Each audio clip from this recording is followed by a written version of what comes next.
Liberdade não é só ir e vir, é também poder escolher. E quando a gente fala de dinheiro, aí a conversa fica até mais séria. Hoje no Empoderação nós vamos falar sobre o que quase ninguém ensina: a educação financeira como ferramenta de libertação e de dignidade. Mulheres negras ainda são as que mais enfrentam o desemprego, o endividamento e a falta de acesso ao crédito. Mas também, como sempre, uma característica nossa, também são as que mais reinventam o jeito de prosperar. E para essa conversa potente, eu recebo duas mulheres incríveis que estão transformando realidades por meio da educação financeira. Fica comigo que você vai conhecê-las em instantes. Empoderação. Empoderação. Vozes em ação. Em todas as plataformas digitais. Agora estamos de fone porque uma das nossas convidadas está lá em Salvador. Vou apresentá-las aqui para vocês. A primeira que está aqui comigo no nosso estúdio, Patrícia Marins, é criadora da comunidade Mulheres Pretas Finanças. A Patrícia é bancária, educadora e palestrante, nascida e criada no Jardim Catarina, em São Gonçalo. Ela conhece de perto os impactos do racismo e da exclusão econômica. Ela tem mais de 16 anos no Banco do Brasil, formada em matemática pela UERJ e especializações em gestão financeira e diversidade. A Patrícia, gente, criou uma metodologia acolhedora antirracista que une ancestralidade e finanças. Seja muito bem-vinda. Obrigada, muito obrigada. É um prazer estar aqui com vocês nessa manhã. É uma alegria recebê-la, Patrícia. E online conosco está a Átila Lima, empresária, gestora e educadora financeira desde 2018, especialista em finanças pessoais, mulher preta, periférica e ex-endividada. E vai contar esse segredo pra gente, hein? CEO da Átila Finanças e da startup Dinheiro Nasce em Árvore, ela leva a educação financeira de forma prática e dinâmica para escolas e comunidades. Ela também é palestrante, influenciadora e escritora. A Átila desenvolveu a terapia financeira, que já transformou a vida de centenas de brasileiros. Átila, muito obrigada, seja um prazer. Seja muito bem-vinda, aliás. Seja muito bem-vinda. É um prazer te receber. Que honra esse convite, ter espaço para falar de educação financeira, a gente levar essa bandeira para mais pessoas, especialmente mais mulheres. É muito especial e estou muito feliz aqui e honrada. A alegria toda minha em recebê-las aqui. Queria muito que você estivesse presencial, por favor, quando estiver aqui no Rio de Janeiro. Vamos marcar uma nova conversa presencial, por favor, tá? E eu já fiz a apresentação aqui formal, através da bio de vocês, mas o que eu gosto mesmo é da maneira que cada uma se coloca, se mostra, se expõe. Eu nem uso mais o termo definir, porque definir pra gente é pouco.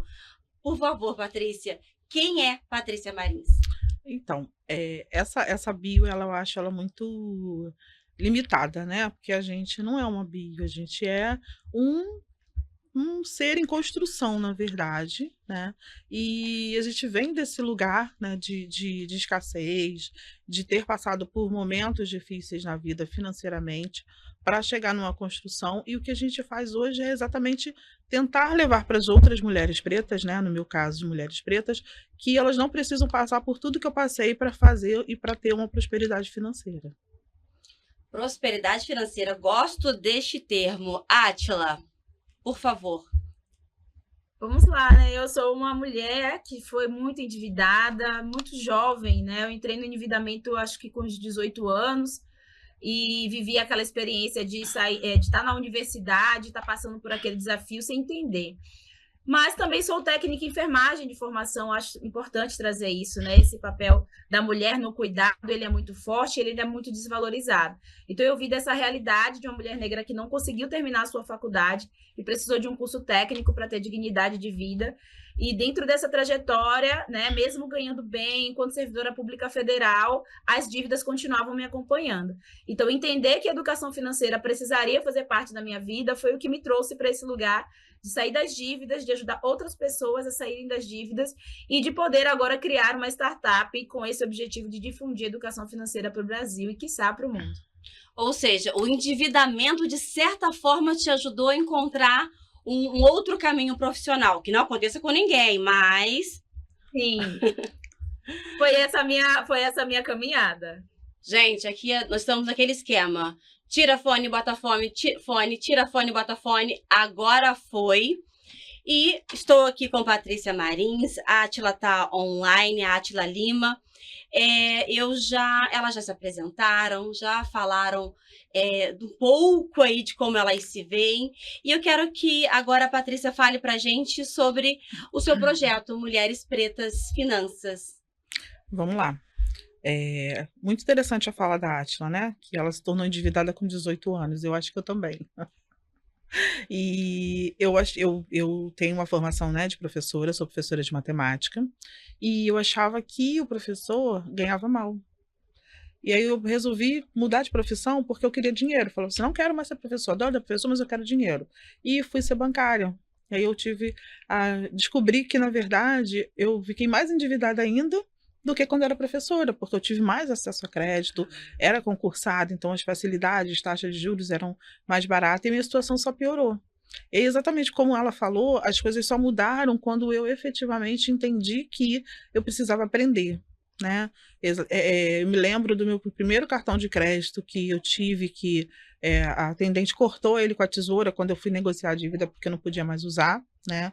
E o Mulheres Pretas, ele vem um pouco desse lugar, né, do que eu passei enquanto uma pessoa que não conseguia lidar com o seu dinheiro e caía muito nas armadilhas da sociedade, do consumo. Eu me lembro que eu tive uma fase em que eu comprava para mim e para minha comadre junto, porque ela era uma mulher branca, eu tinha dinheiro, mas ela era uma mulher branca. Então, quando a gente ia ao shopping, o atendente ia direto nela, o vendedor ia nela. Então, eu comprava para mim e para ela. A gente até brincava e falava assim, não, o dinheiro é aquela que tem o dinheiro. Eu só estou aqui acompanhando, mas a gente comprava. Então, era uma bolsa para mim, uma para ela, um sapato para mim, um para ela. E isso só foi causando uma piora de situação, né? E o Mulheres Pretas, ele vem um pouco daí. Você dava de presente a ela? Dava de presente para ela, exatamente. Porque ela estava com você? Porque ela estava comigo, porque a gente era amiga, porque eu tinha dinheiro e, tipo assim, vamos gastar. Esse mês que vem tem salário de novo, tá tudo bem, né? Foi assim enquanto professor, depois foi assim enquanto no banco. Aí eu entendi que, na verdade, não era o professor que ganhava mal, era eu que não sabia administrar o dinheiro que eu recebia, né?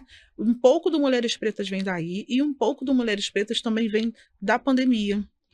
Quando em 2019, eu estava muito insatisfeita com a minha vida pessoal.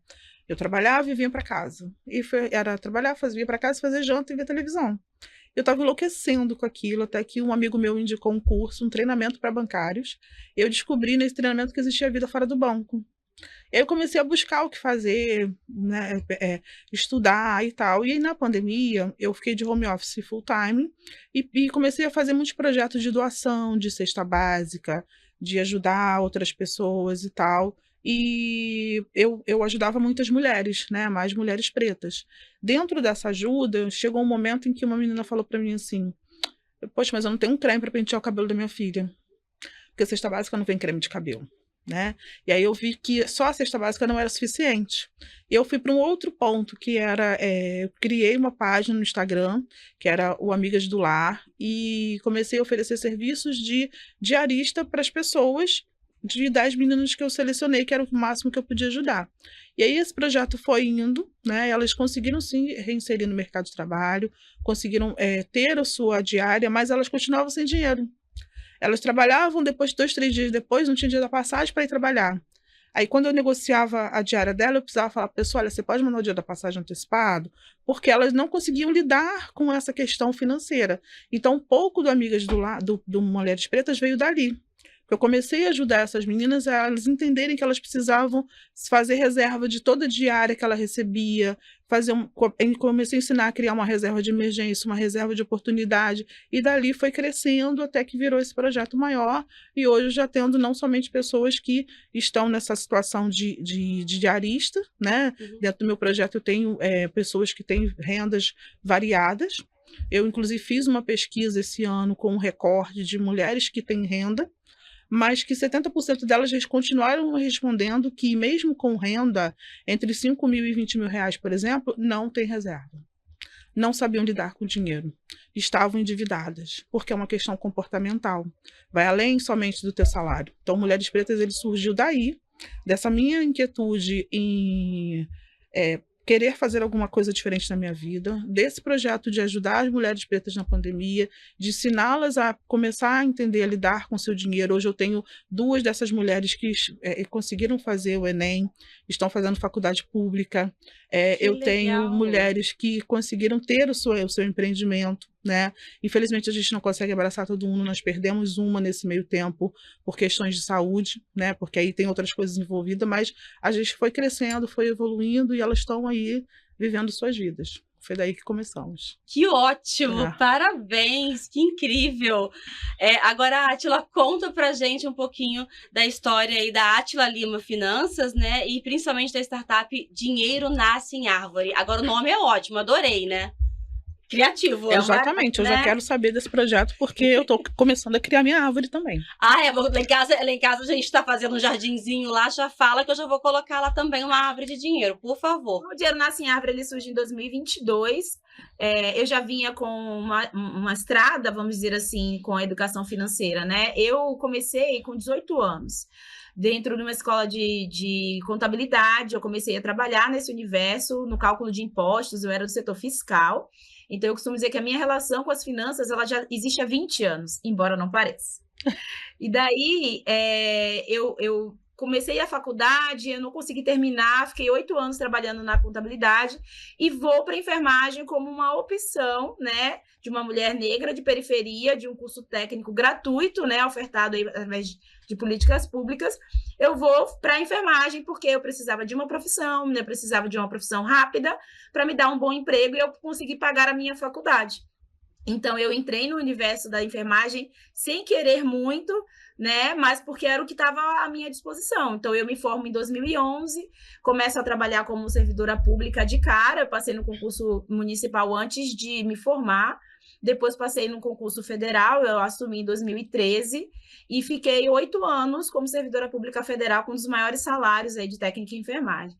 Porém, o salário grande ali dentro daquele universo, né, que me rodeava, os acessos aos créditos, uma história muito parecida com a minha amiga aqui, né, com a minha colega. Então, o acesso ao crédito, as oportunidades de consumo, você sem nenhuma dimensão de organização financeira, mesmo com conhecimento de contabilidade, isso é legal trazer.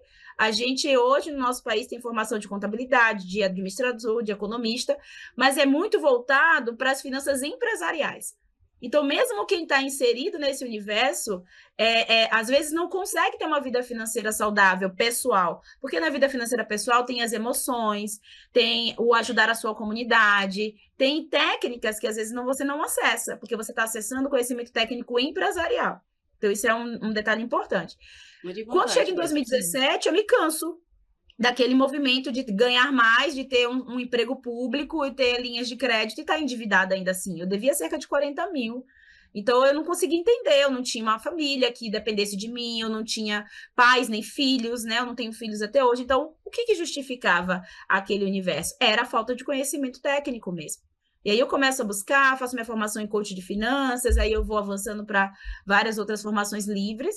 Hoje eu estou terminando minha graduação em gestão financeira empresarial e vim trabalhando esse compartilhamento de informações. E aí, quando chega em 2022, entendendo que aquelas experiências que eu vivi na escola, de escovação de dente, aquelas aulas sobre educação sexual, eu falei, cara, eu posso trazer algo assim para a educação financeira. Um momento marcante, divertido, para que esses jovens que estão entrando no mercado de trabalho não vivam as dores que eu vivi.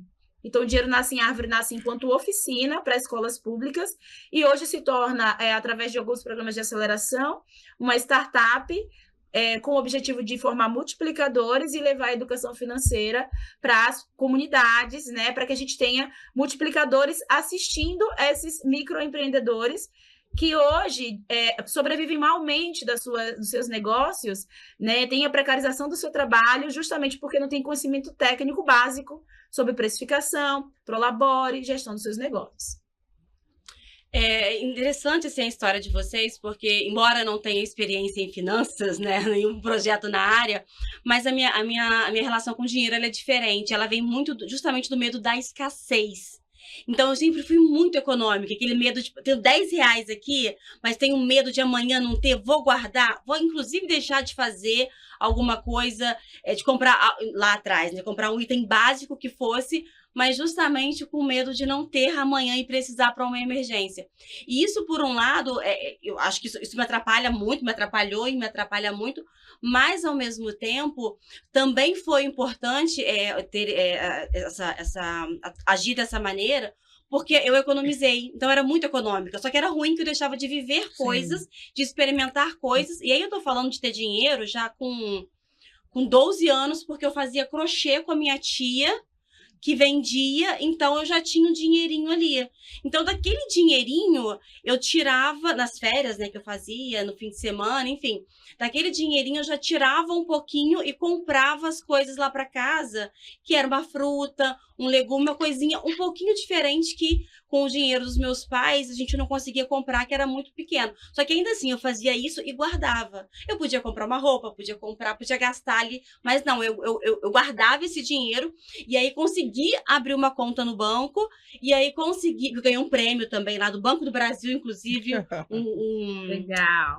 Um projeto que eles tinham, não sei nem se existe mais, mas era de redação, e aí eu ganhei uma moedinha de ouro de 5 gramas, então assim, aí vendi pro próprio banco, abri minha poupança, e aí com esse dinheiro eu consegui, sempre economizando, mas assim, a economia era pelo medo da escassez. E era muito ruim, porque às vezes as crianças, meus amiguinhos, iam tomar um picolé, mesmo indo pouco, mas a gente podia fazer pequenas coisinhas. E eu não ia, porque eu queria guardar o dinheiro. Eu queria, ainda bem que eu fiz isso, mas assim, também é difícil, porque você tem que escolher, né? O que você faz? Você economiza ou você usa um pouquinho para o seu lazer, para sua vida? É uma situação delicada também, exatamente. Né? O que acontece? Patrícia. A forma como a gente vem, nossa relação com o dinheiro desde a infância, que normalmente, quando a gente fala de pessoas pretas, é da escassez, provoca esses dois momentos com a gente. Ou a gente quer guardar tudo com medo de não conseguir, ou a gente quer fazer tudo como se não houvesse amanhã. Né? Porque a gente vive num mundo capitalista. Lá na escola, eu sou professora de matemática, eu sempre dou esse exemplo. Uma das coisas que a gente aprende lá no ensino fundamental é: Maria vai comprar uma televisão que custa R$1.000 e vai dividir em 12 parcelas com a taxa de juros de tanto. Quanto que ela vai pagar? É esse aprendizado que a gente tem na aula de matemática, que é a aula lá de juros simples, juros compostos. Vai comprar parcelado, tá tudo bem. E a gente já vem para o mercado, quando a gente começa a ter a nossa renda, pensando em comprar parcelado. E esse comprar e consumir, que também está inserido no que a gente vê, porque a gente vê as outras pessoas também consumindo, você acha que quem é rico é o quê? Quem está gastando. Né? Quem tem dinheiro é quem gasta dinheiro, na verdade é o contrário. Só que a gente vive nos dois extremos. E aí o ideal é exatamente de colocar ali um meio termo para que você consiga ter uma estabilidade financeira, mas que também você não se prive de fazer coisas que você gosta, que você faça coisas com a sua família e também não se torne uma pessoa endividada. Né? E assim, eu falo que são finanças decoloniais, que a gente tenta tirar o pensamento do colonizador que faz com que você só queira consumir. Porque você consome e você fica ali naquele trabalho e paga conta, trabalho e paga conta, trabalho e paga conta, e você vai alimentando o sistema desse momento de trabalhar e pagar conta. E quando você quebra esse círculo, que você vai para um momento onde você pode começar a investir, você pode começar a ter patrimônio, ter imóvel, né? Porque muitas vezes a pessoa compra tanto parcelado quando ela é jovem, que quando ela chega lá com uns 30, 35, que ela quer comprar uma casa própria, ela não tem mais como comprar. Porque ela tem dívidas passadas que ficaram, às vezes, sem pagar, que não são possíveis mais de recuperar por causa da taxa de juros. Né? Muitos gurus, eu falo que muitos gurus financeiros falam o quê? Para de pagar. Para de pagar, que você está pagando muitos juros e tal. Só que o guru financeiro, ele passa. E o seu nome fica. E acontece muito, né, nessa minha experiência de 17 anos de banco, bancos se fundem. Então, se, por exemplo, a gente tem a história aí que o Banco Real foi comprado pelo Santander. Se você tinha uma dívida no Banco Real, a sua dívida ela passou para o Santander, mesmo já tendo passado os 5 anos. E aí você passa a não poder operar com o Santander. E aí, se você está naquele momento em que você estava com tudo certo para comprar a sua casa, houve uma fusão entre bancos, você vai ficar sem a casa. Então, assim, na verdade, a gente não tem que não parar de pagar a dívida, a gente tem que parar de fazer a dívida, né, e de entender o momento certo de fazer, se é comprar parcelado no cartão, se é pegar empréstimo ou se é financiar uma casa, que é um sonho de todo mundo. Se realmente precisa naquele momento também fazer exatamente, dívida, exatamente. Né? A ideia é fazer isso, né? Porque, como eu falei, nessa pesquisa que eu fiz, muitas mulheres, elas colocam lá que elas se privam do seu autocuidado com medo de utilizar o dinheiro e depois não ter. Que foi exatamente o que você falou, né? Você se priva muitas vezes de cuidar da sua unha, do seu cabelo, de fazer uma viagem com a família, de fazer um intercâmbio às vezes, né? Porque você acha que não, se eu gastar agora, depois eu não vou ter o dinheiro. E, na verdade, você pode fazer tudo desde que você tenha o controle financeiro e que faça os seus ajustes necessários, entendeu? Ah, mas aí eu vou colocar aqui, vou me defender. Porque, na verdade, hoje eu até mudei um pouco esse olhar, porque o meu marido é contador, meu marido é contador, então, assim, ele trouxe esse olhar para mim, assim, olha, não é ficar só economizando, você pode precisar realmente, mas tem que viver, tem que, sabe, aproveitar, enfim. Mas o lado bom dessa minha economia foi que com isso eu consegui sair da minha cidade, vir para o Rio, consegui me sustentar aqui com um pouquinho, mas consegui me sustentar, fazer faculdade, eu ganhei a bolsa. Então, assim, o meu crescimento, ele veio disso. Mas foi doloroso, porque você deixa de viver coisas. Hoje eu tô vivendo, eu tô aproveitando muitas coisas, mas lá atrás não, né? Você aprendeu a lidar, você, né, passou por um crescimento. Exatamente. Né? E aí, é exatamente o que a Átila falou, né? Se a gente tiver vários educadores financeiros dentro das escolas, dentro das comunidades, que falem sobre isso... Quantas mulheres aí estão deixando de aproveitar momentos com seus filhos, com a sua família, porque estão passando por essa privação, às vezes tendo. Eu não gosto nem de falar a palavra reserva de emergência, porque todo mundo fala reserva de emergência. Eu gosto de falar que é reserva de oportunidade. Porque senão você cria uma necessidade de estar sempre emergência. Eu chamo de colchão financeiro. Exatamente, porque às vezes é uma oportunidade, né? Colchão. Nós chamamos aqui de colchão financeiro. Exatamente. Gostei dos dois termos, ou colchão financeiro ou reserva de oportunidade. Para você sair dessa coisa da emergência, porque senão você às vezes não utiliza aquele recurso para uma benesse, porque você fica esperando uma emergência que, felizmente, muitas vezes não acontece. Graças a Deus, né? Graças a Deus, nunca precisei. Exatamente. Foi justamente isso. Eu usei esse recurso sempre para a oportunidade. Olha como a gente muda, né, o olhar. Eu sempre usei para a oportunidade, porque eu ia fazer um curso, ia ter que viajar, fazer uma coisa ou outra. Era esse dinheiro que eu usei. É isso. Exatamente. Agora, Átila, a gente tô contando aqui a minha história, abrindo meu coração, aproveitando a consultoria aqui de vocês duas. Arrasou.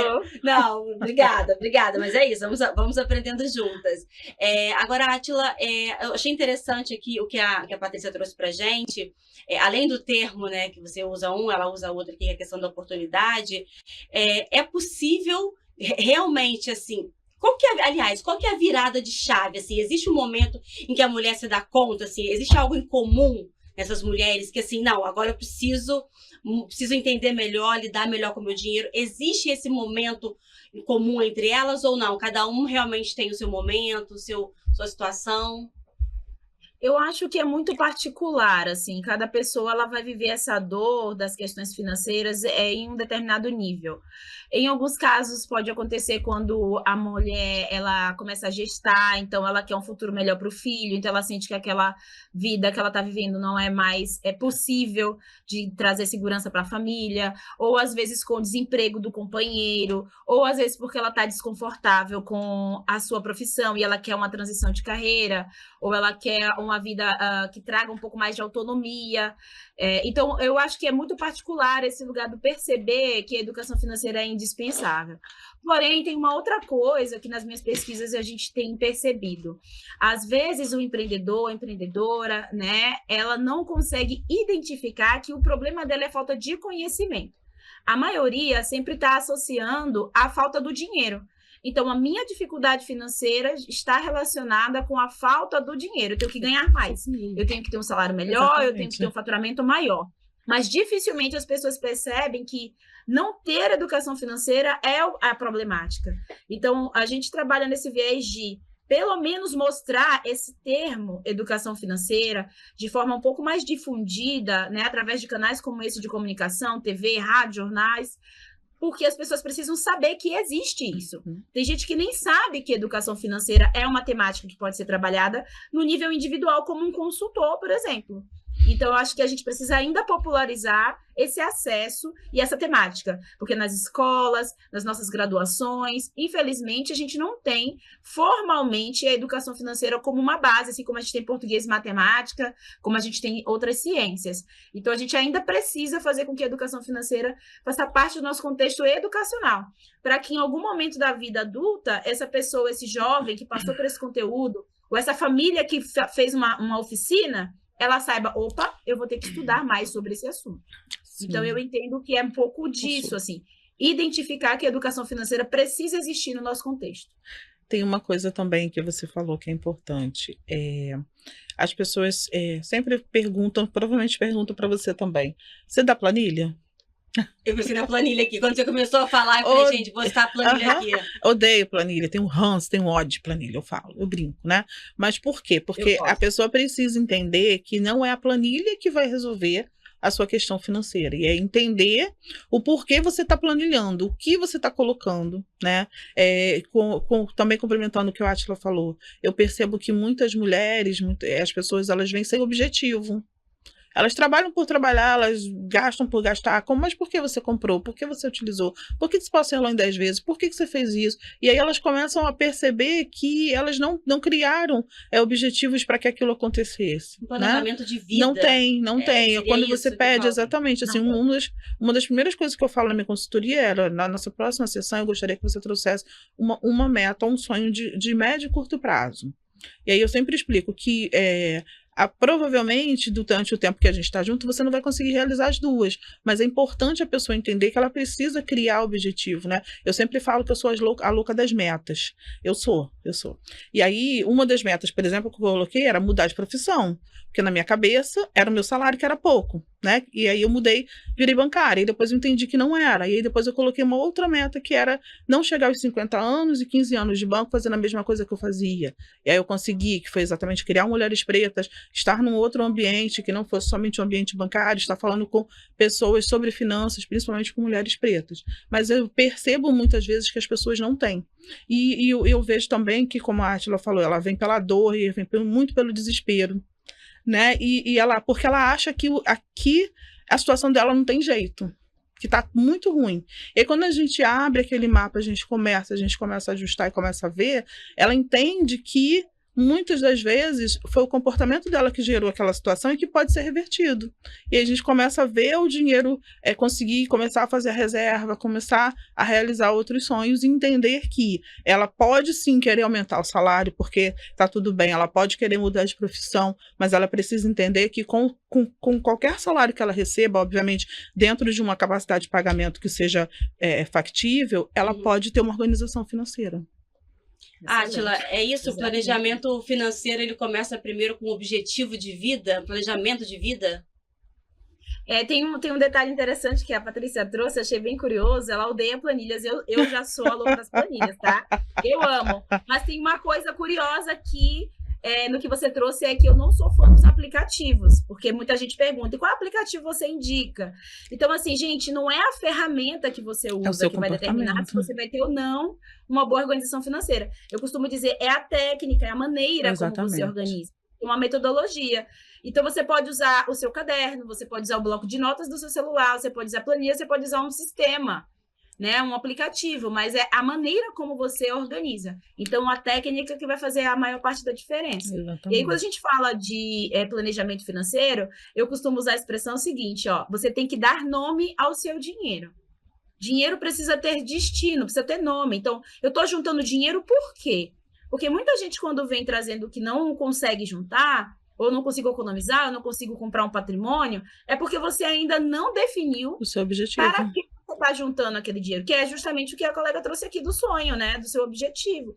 Então, assim, o que você quer realizar daqui a 1 ano, daqui 2, 3 anos, daqui 5 anos? Quanto é que isso te custa? Se você não tem data para realizar, valor desse sonho, para você construir uma estratégia de como você vai fazer o dinheiro para realizar, você fica estagnado. E aí, todo o dinheiro que chega para você, sem destino e sem nome, tudo que está ofertado nesse mundo capitalista se torna uma prioridade indispensável. É consumido, exatamente. E aí Mas o dinheiro ele vai embora nos juros, ele vai embora nas compras, ele vai embora mascarado com aquele cartão de crédito que é para ajudar a família, né? E você vai deixando as pessoas, às vezes, tomarem uma liberdade sobre os seus recursos que não é digna, porque senão você não consegue construir uma prosperidade genuína para o seu futuro. Né? Então, esse lugar de querer ajudar a nossa comunidade, ele precisa vir com muito cuidado, com o cuidado do equilíbrio financeiro, com o cuidado de oportunizar para o outro também o aprendizado, porque senão a gente fica querendo salvar os nossos, no lugar de uma pobreza que foi construída pelo governo, pelo Estado,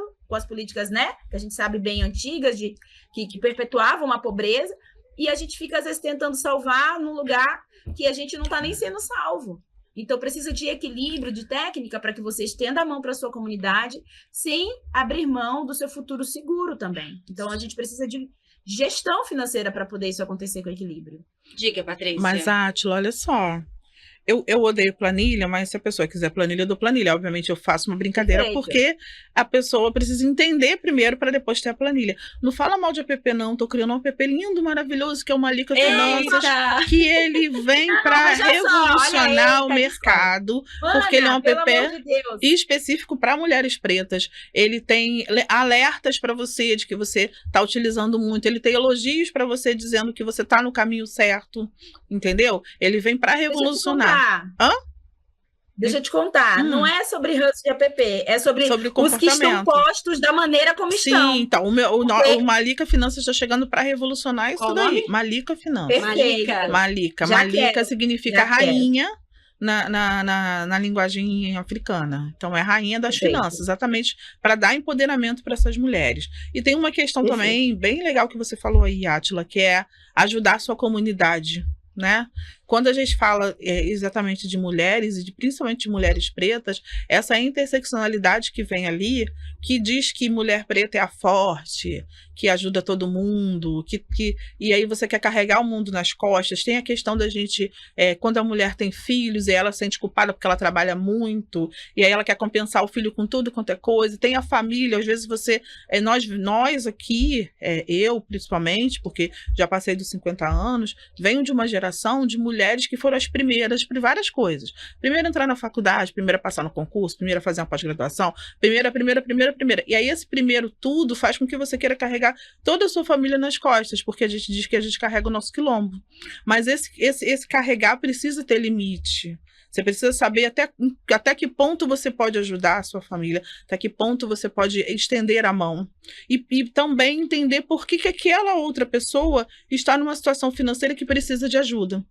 Né? Quando a gente investe em conhecimento, quando a gente investe em educação financeira, a gente aprende sobre isso, que é preciso dar limite e muitas vezes dizer não, e que está tudo bem. Porque essa sociedade que coloca ali que você, mulher preta, tem que dar conta de tudo, tem que ajudar todo mundo, pesa muito nas nossas costas, né? E aí a gente acaba se enrolando muitas vezes. Isso aconteceu comigo, né? Em relação à família, em relação a ajudar outras pessoas, e saber o momento certo de dizer não, ou saber o momento certo de ajudar, e principalmente o limite dessa ajuda. Né, o limite, se você quer ajudar, tá tudo bem. A mesma coisa de projeto social. Muitas pessoas querem ajudar projeto social e falam assim, eu não ajudo porque nesse momento não tenho dinheiro. Porque todo mundo acha que é só o dinheiro que vai resolver. E às vezes é uma palavra, uma escuta, e também pode ser o dinheiro, e você dá o limite para esse recurso. Eu posso ajudar com R$100 esse mês, então o que eu vou fazer? Eu vou distribuir em 5 de 20, eu vou ajudar um único projeto com 100, mês que vem eu ajudo, e você vai colocando ali o limite do que você pode fazer para que mesmo você fique feliz também, né? Porque o consumo faz com que a gente se sinta recompensada. Eu trabalho muito, meu filho eu fico muito tempo sem o meu filho, então eu vou lá e dou um presente para ele caríssimo, domingo é dia das crianças, por exemplo, né? E aí eu compro um presente caro, parcelo em 12 vezes, mas eu me sinto feliz porque eu resolvi uma questão ali que estava me incomodando, que daqui a pouco vai incomodar novamente. Então, quando você aprende Mas aí já vem o Natal também. Exatamente, são datas que muitas vezes já existem. Eu sempre brinco. Você nem terminou de pagar o presente no Dia das Crianças, chega Natal. Exatamente. Aqui no Rio de Janeiro e Átila em Salvador, eu não sei se ela gosta de carnaval, mas eu amo, sou apaixonada. Amor! Só que eu não tenho mais... Calma, tem um ano novo passa até mal. Só que eu não tenho condições Eu falo que eu não tenho mais saúde física para passar a noite, por exemplo, numa arquibancada da Sapucaí. Mas eu não consigo não passar a noite na Sapucaí. O ano que eu não passo a noite na Sapucaí, eu fico doente. Eu passo o carnaval, mesmo indo para bloco tudo, eu passo o carnaval mal. Então, o que eu faço? Eu vou pro camarote. E as pessoas falam assim, mas como que faz? Compra o ingresso. Mas é muito caro, mas você sabe a data do carnaval todo ano. Então, se programa, faz uma reserva específica, como a Átila falou, né? Coloca nome nos seus objetivos para que isso possa acontecer. Né? E aí aquela coisa que às vezes a gente acha que é impossível, que é muito caro, porque tem a questão também do pertencimento, né? Eu não me vejo naquele lugar, e é um lugar que vai te trazer satisfação, às vezes, muito maior do que um consumo de uma compra somente parcelada em 12 vezes, entendeu? Ô Átila, agora eu te pergunto o seguinte, como que o racismo, né, a gente já abordou isso, começou a trazer aqui, ele afeta emocionalmente a nossa relação com o dinheiro? Ô, mulher, é profundo, hein? É profundo porque isso é pra quem tá ouvindo a gente não ficar endividado mais, resolver suas pendências, quem não tem dívida se manter assim, é isso. É isso. Então, o que acontece? Acho que é importante trazer que existiram leis no passado, né? Políticas públicas do passado, quando a gente teve a abolição, que empurrou as pessoas pretas para a escassez financeira, né? Perpetuou ali o empobrecimento, porque a ideia era de extermínio mesmo, né? Então, a gente teve a lei de terras, que proibiam as pessoas negras de terem terras recebidas como meios de pagamento pelo seu trabalho. Então, pessoas escravizadas que receberam as terras tiveram que entregar para o Estado e só podiam ter posse daquelas terras que elas ganharam como pagamento pelo seu trabalho se elas pagassem. Se elas não tinham trabalho, se levaram a vida escravizadas, como é que elas iam pagar pelas terras? Então a gente vê aí a construção das periferias por conta disso, nesse êxodo ali. E aí a gente teve também a lei da educação, a primeira lei da educação, que proibia as pessoas negras de acessarem informação. Né, técnica, formação de conhecimento, de formação profissional. Então, se você não tem qualificação profissional, como é que você consegue bons empregos e sai da escassez, da dificuldade? E aí a gente também teve a lei da vadiagem, que proibiam as pessoas negras de perambularem pelas ruas, exercendo as suas atividades culturais, como capoeira, né, enfim, e que se fossem vistas andando em busca de trabalho ou emprego, eram vistas como vadias e eram presas, encarceradas. Então, imagina o que era você, dentro desse contexto, construir prosperidade financeira. Ali era a lei da sobrevivência mesmo. Né? E os quilombos foram esses espaços, os espaços de terreiro foram esses espaços de proteção dessas vidas, né? Se a gente vê hoje um povo de terreiro que faz comida para santo e que distribui isso para a comunidade, eram os caminhos de sobrevivência, era a sabedoria ancestral protegendo a vida do nosso povo.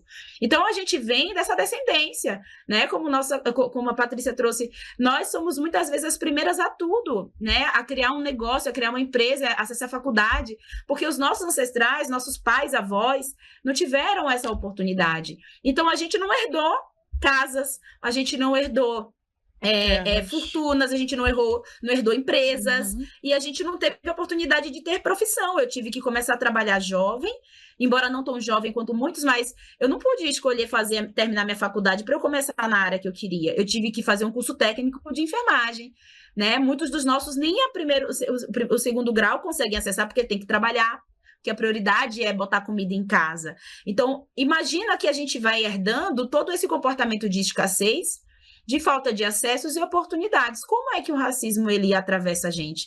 Ele atravessa a gente nos colocando sempre no lugar da escassez.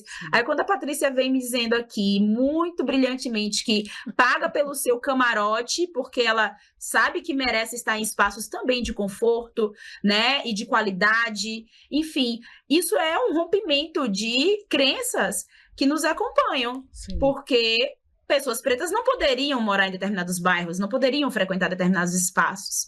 Então, a gente vai rompendo também com crenças que nos impedem ou que nos dificultam de acessar a prosperidade. Então, às vezes, até o dinheiro chega, mas ele não fica, porque justamente a gente sente que não merece ter. Então, a gente vai gastando ou vai fazendo coisas que façam com que esse dinheiro saia da nossa vida porque a gente não sente que merece aquele lugar de prosperidade. Por quê? Porque o nosso contexto social nos trouxe esse lugar de que você é uma pessoa preta, você teria que estar na periferia. O que você está fazendo nesse bairro de rico? O que você está fazendo morando perto da praia? Que história é essa que você curte o carnaval no camarote?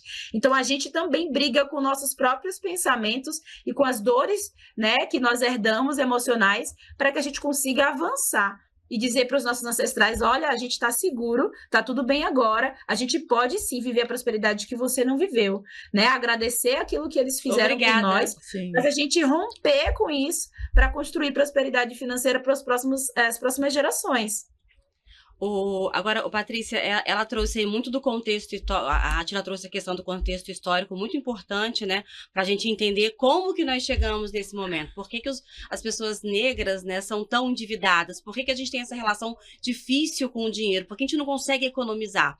Então, ela contextualizou também, citando o que você falou sobre a questão de ir ao camarote, sim, de estar, de se dar esse presente, né, de ocupar espaços. Ocupar, né? espaços. Exatamente. E era sobre isso que eu queria que você falasse.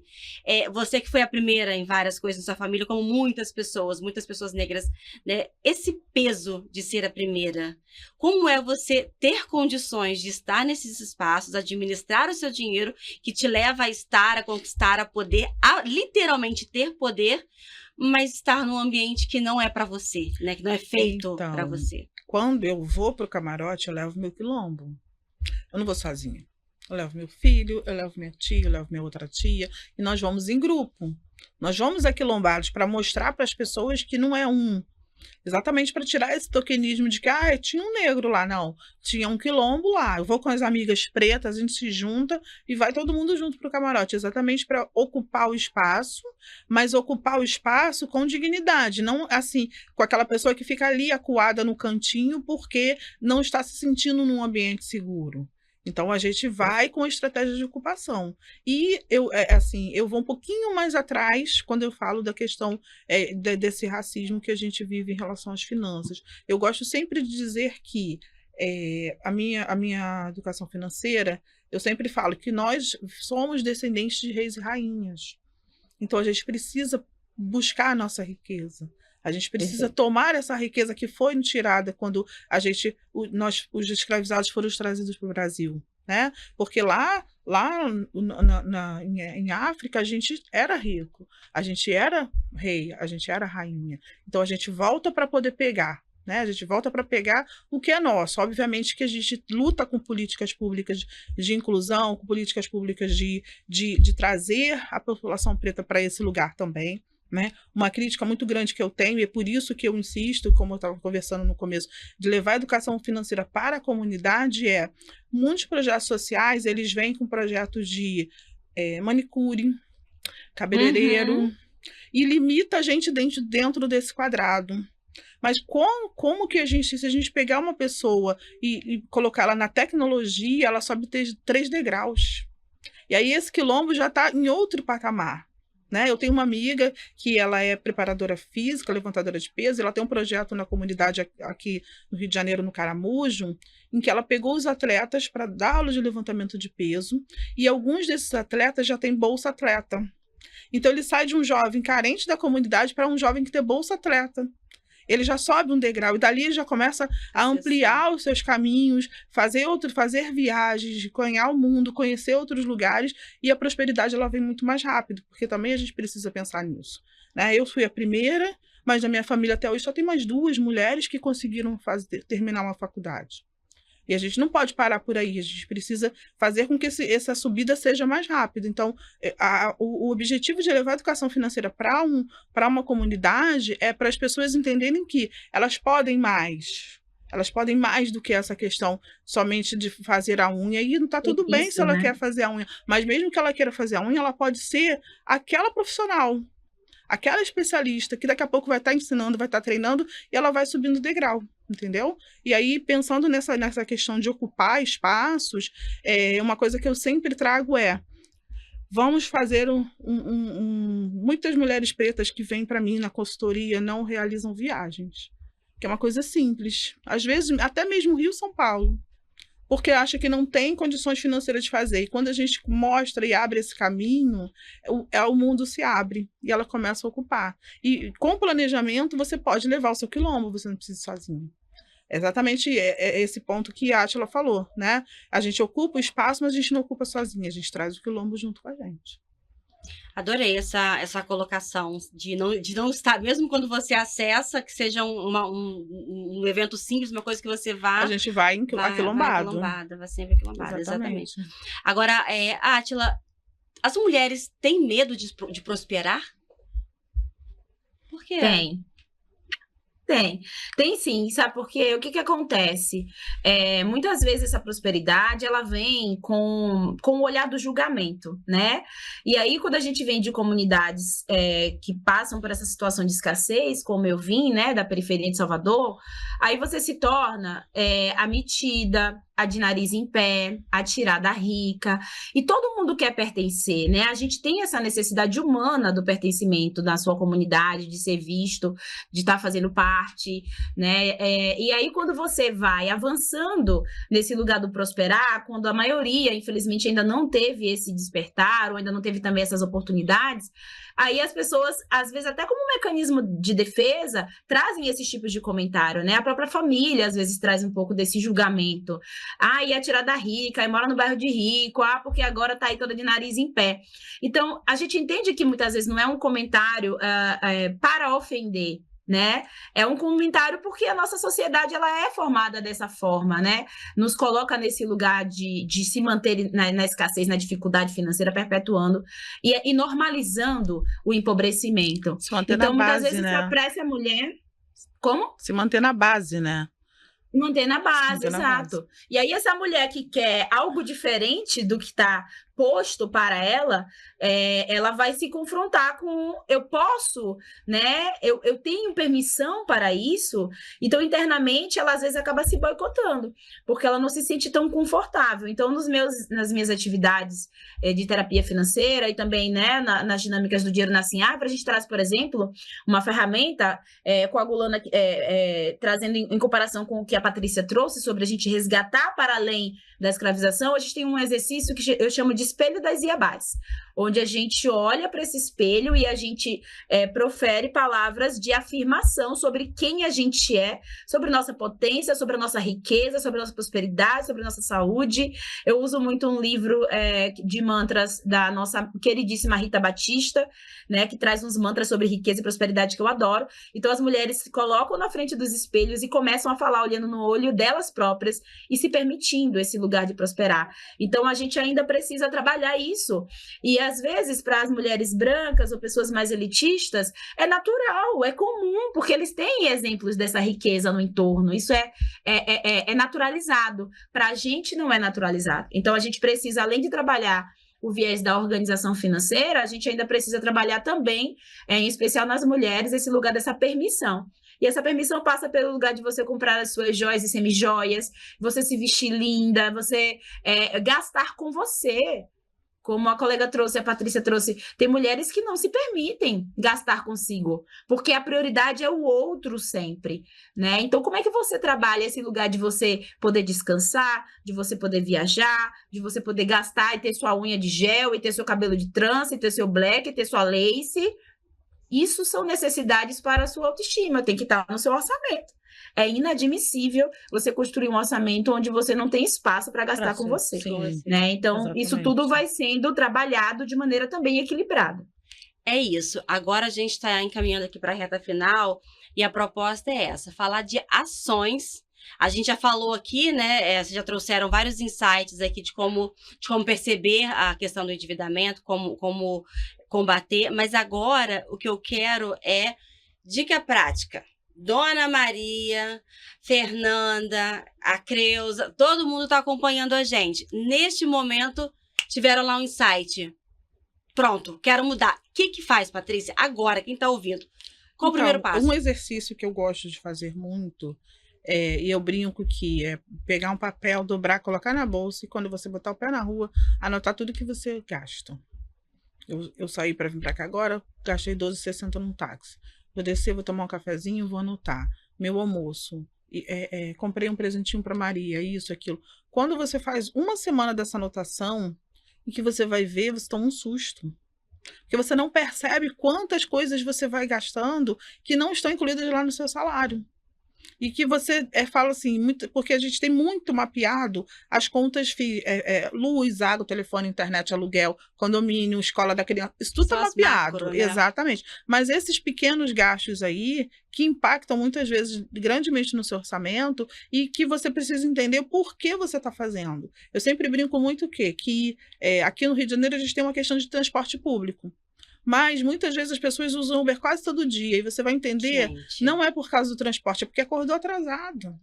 Então, entende que é um comportamento que se você dormir meia hora mais cedo, você vai conseguir acordar mais cedo e você vai conseguir pegar o seu transporte mais vazio e conseguir chegar no trabalho sem gastar esse Uber que, de repente, você pode utilizar no final de semana. Então, estratégias que parecem simples, mas que dão resultado, né? Um resultado que, assim, é básico, que também são pequenos gastos, os canais de streaming. A gente chega em casa, eu chego em casa, tipo, sei lá, 7 horas da noite, aí eu vou atender, quando dá 10 horas da noite, eu paro para tomar meu banho e jantar. Eu vejo 5 minutos de televisão e já estou dormindo. Mas, às vezes, a pessoa tem todos os canais de streaming que você pode imaginar, porque começou com uma promoção R$ 9,90, gratuito por 3 meses, não sei o que, e você vai lá deixando, e vai tudo entrando no seu cartão de crédito e você não percebe. Outra estratégia simples que as pessoas podem utilizar e que elas não percebem é entender os programas de pontuação para você tirar vantagens desses pontos que você pode utilizar. Hoje mesmo, exatamente, hoje mesmo a minha viagem que eu falei para você que eu vou fazer, eu troquei pontos. E esses pontos vieram de um celular que a minha afilhada aqui no Rio de Janeiro, problema também de segurança pública, foi assaltada, perdeu o celular. Aí ela falou, você pode comprar um celular para mim? Eu falei, posso. Qual que você quer? Ah, quero tal, peraí. Fui lá no programa de pontuação, vi onde estava pontuando mais, comprei os pontos desse celular. Já é a segunda viagem que eu estou fazendo. Tive agora há pouco tempo lá em Salvador também, utilizando esses pontos. Então, são estratégias que a gente vai colocando para a pessoa, que são simples e que ultrapassam, né, a questão exatamente da planilha, porque o que a pessoa coloca na planilha são exatamente os seus gastos fixos. Aí fala assim, eu tenho que economizar na luz. Tem que economizar na luz? Ok, tem realmente, porque a gente precisa reduzir o que for possível do nosso orçamento. Mas a gente precisa olhar e abrir o mapa das outras coisas. Né? E uma questão que a Átila falou foi o quê? Quando a gente não cuida da gente, a nossa saúde mental fica abalada. Então, a gente compensa isso com gastos, muitas vezes, passando o cartão. E aí é uma questão de às vezes, não faz a terapia, porque acha que a terapia é cara. Mas gasta lá uma compra em 10, 12 vezes uma bolsa, um sapato, que seria terapia. Às vezes não tem um plano de saúde, porque acha plano de saúde caro, mas às vezes tem uma emergência que vai gastar toda a sua reserva num único mês. Então, esses comportamentos que são possíveis da gente mudar logo no primeiro mês, fazem toda a diferença na sua vida financeira. Tá joia. Excelente. Agora, Átila, suas dicas. Bom, eu costumo dizer que, pegando o gancho das anotações, né, como a Patrícia trouxe, é importante que você construa o seu orçamento com folga. Então, traz nesse orçamento a previsão de gasto de coisas que você sabe que não gasta todo mês, mas que em algum momento pode aparecer. Então, por exemplo, quanto é que você gasta de medicamento no mês? Não faço ideia, eu nunca anotei, tá no cartão. Anota para que você traga isso como uma previsão. Então, eu vou deixar aqui R$200 por mês para gastar com medicamento. Se eu não gastar, esse dinheiro vai sobrar, mas se eu precisar, eu não vou precisar acionar o crédito por uma necessidade de comprar um medicamento. Da mesma forma, roupa, calçado, bolsa. Se você quer usar o mecanismo do cartão de crédito para pontuar, é porque você fez uma escolha por uma opção de pagamento diferente, mas não porque você tem a necessidade de usar para parcelar, senão você não consegue consumir. Então, trazer para esse orçamento essa folga, porque quando você constrói um orçamento apenas levando em conta os gastos que já estão postos, dificilmente você vai conseguir ter espaço para as coisas que vão surgir para além do básico que já está colocado ali. E aí eu convido sempre as mulheres para fazer o seguinte, coloca tudo que você precisa e que você sente que não merece. Então, coloca o espaço da sua manicure todos os meses. Se você precisa de uma faxineira para ajudar você na limpeza de casa, coloca também. Se você sente que andar de Uber é a melhor opção por conta da sua dinâmica de vida, coloca esse gasto. Ah, mas é muito caro. Coloque e enxergue o seu orçamento do jeito que seria o formato ideal. Aí você vai encontrar quanto deveria ser o seu salário e vai comparar com o que ele tem, o salário que você tem hoje. Porque às vezes a pessoa fica tão focada no economizar que se esquece de perceber que ela precisa só ganhar mais mesmo.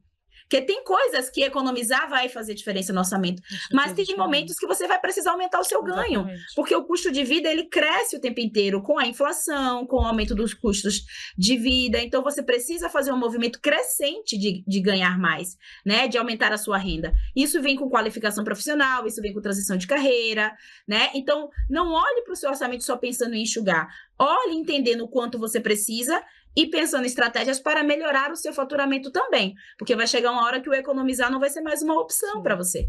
O café aumentou, nunca mais baixou e a gente continua tomando café. Então, a gente precisa ser realista para entender que, às vezes, ganhar mais é a melhor opção e não ficar focando só em enxugar gastos. Exatamente. Então, eu acho que isso é importante. Daí, você vai para o seu negócio, para o seu empreendimento, você vai para a sua profissão, sabendo o quanto você deve ganhar e não apenas tentando viver daquilo que está posto. Porque, às vezes, você está trocando dinheiro. Né? Muitas vezes a gente vê empreendedora que ela não coloca lá na precificação o tempo que ela gasta para fazer aquele produto. Ela coloca o material, ela coloca às vezes o dinheiro que ela gasta para ir comprar o material, mas a hora eu pergunto, quanto custa a sua hora trabalhada? Não sei. Mas como é que você tira a sua remuneração? Como é que você tira o seu prolabore? Não sei. Entrou, paguei tudo, o que sobrou fiquei. Eu falei, não é assim, a gente precisa saber precificar, até mesmo para, exatamente como ela falou, às vezes eu preciso vender mais, porque às vezes o orçamento não cabe. A vida que você está levando hoje não cabe. Ou você vai trocar essa vida e reduzir alguns custos e cortar gastos mesmo, ou vai aumentar a sua renda, né? E quando a gente fala de empreendedor, esse aumentar a renda está relacionado com aumentar a sua venda. Né? E muitas vezes as pessoas, só para a gente finalizar em ferramentas, eu vejo muitas empreendedoras que não usam o Instagram como ferramenta de venda. Você fala assim que eu trabalho com crochê, deixa eu ver sua página. 3 meses que não posta nada. Mas como é que você está vendendo? Porque eu não sei usar o Instagram. Exatamente. Aí, às vezes, a estratégia não está assim. Você não precisa saber tudo. Você não precisa ser profissional de tudo. A minha área é finanças. Eu não preciso saber tudo de rede social, eu não preciso saber tudo de marketing. Existem profissionais. Aí você começa a colocar no seu orçamento, eu vou contratar uma pessoa para administrar minha rede social, porque isso vai gerar vendas e vai aumentar o seu orçamento. Né? Você vai fazendo planejamento. Eu percebo muito que os empreendedores, eles não fazem isso. Começa exatamente com a hora trabalhada, com não saber usar a rede social, como não saber divulgar o seu trabalho. E aí você fala, mas eu já tive uma mentorada que ela falou, mas você é educadora financeira ou você fala de rede social? Eu falei, não, a gente precisa atrelar tudo, a gente precisa saber, né? E aí ela trabalha com roupas e ela começou a fazer lives no Instagram. Fazia live toda quarta-feira das roupas dela. E começou a vender. Na live ela já vendia, às vezes, o valor de uma semana de venda que a pessoa na loja dela, porque ela não usava o Instagram como ferramenta de trabalho, quando ela teria que usar, ou outra ferramenta que seja. Olha, entendeu? Mas finanças para empreendedoras é um outro tema muito importante que a gente precisa abordar. Sim. E vai literalmente dar pano para manga aqui. Não é, Átila? Então, com toda certeza. Por hora, vamos fazer o seguinte. Quem nos acompanhou, quem aprendeu, que adorou as dicas que vocês passaram, as informações, que se conectaram, como pode acessar Mulheres Pretas Finanças? Então, o meu nome no Instagram é Mulheres Pretas Finanças, no LinkedIn também, no TikTok também, no Kawaii também, então você consegue me achar em todas as redes sociais. Lá tem os canais de acesso, as formas de contratar uma consultoria, tem consultoria em grupo, estou lançando um aplicativo daqui a pouco que também vem para agregar mais Malika Finanças, que vem para agregar uma ajuda maior, né, para que você possa fortalecer suas finanças. Então, basta procurar lá Mulheres Pretas Finanças que vocês vão me encontrar. Átila? Vocês vão me encontrar como Átila Lima Finanças, né? Que é o meu Instagram, que eu tô mais ali no dia a dia, conversando, trazendo dicas, brincadeiras. Dá para fazer também consultorias, atendimentos individuais e gestão de micro e pequenos negócios. E através do @Dinheiro Nasce em Árvore, tudo junto, ou do nosso site também, www.dinheironasceemárvore.com.br. Vocês encontram mais informações sobre a nossa startup, né? Sobre como levar também a educação financeira para as comunidades. Tá joia, Patrícia, muito obrigada pela sua participação, por estar aqui com a gente. Foi ótimo, adorei. Várias dicas anotadas aqui, ó. Bom, eu que agradeço. Foi maravilhoso estar aqui, né? Compartilhar um pouquinho desse momento com vocês. Quando a gente está aquilombada, a gente vê que as nossas histórias são muito parecidas, né? E que existe possibilidade de mudar, como você mesmo contou sua história aí para mudança. Então, eu agradeço esse momento, foi muito importante. E pode convidar a gente, né, Átila, mais vezes que a gente vai estar aqui. Claro, vai ser uma alegria ter vocês aqui, Átila. Com certeza. Será uma honra estar presente para poder dar um abraço caloroso, a gente trocar figurinhas de pertinho. Eu agradeço muito o convite, o espaço. Eu adorei conhecer a Patrícia, já quero mais contatos contigo, mana. A gente tem muita coisa para desenhar junto aí. Que maravilha! Já vou te chamar daqui a pouquinho. Maravilha, é isso que tem que acontecer. Foi ótimo e eu agradeço muito, tá? Parabéns pelo programa, eu desejo muito sucesso e que possa também dar vozes a cada vez mais mulheres aí a falar de forma, né, ampla sobre finanças e tudo aquilo que nos empodera. Tá joia, Átila, muito obrigada. Patrícia, muito obrigada. Gente, e quando está encerrando, né? E quando uma mulher preta, ela aprende a cuidar do próprio dinheiro, ela não paga as suas contas. Ela vive, mas ela também paga promessas ancestrais. Bora juntas? Cuidando ali das finanças direitinho? Vem comigo, hein?